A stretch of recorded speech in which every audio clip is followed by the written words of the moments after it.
চট্টগ্রাম বন্দরের কর্ণফুলী মোহনা এলাকায় ১২০০ টন কাঁচামাল নিয়ে এমভি জায়ান নামে একটি লাইটারেস জাহাজ ডুবে গেছে। শনিবার সকালে বঙ্গোপসাগর ও কর্ণফুলী নদীর মোহনায় নেভাল একাডেমি সংলগ্ন এলাকায় জাহাজটি ডুবে যায়। বন্দরের সচিব ওমর ফারুক বলেন, বন্দরের বহির্নোঙরের মাদার ভেসেল থেকে ১২০০ টন বল ক্লে নিয়ে জাহাজটি ঢাকার উদ্দেশ্যে রওনা দিয়েছিল।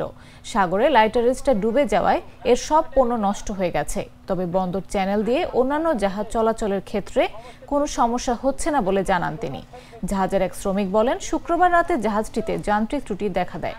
শনিবার সকালে এটি উপকূলে নিয়ে আসার পথে নেভাল একাডেমির কাছাকাছি ডুবোচরে আটকে সেটির তলা ফেটে ৩টি হ্যাচে পানি ঢুকে যায়। দুর্ঘটনার সময় জাহাজে থাকা ১৩ নাবিক নিরাপদে আছেন।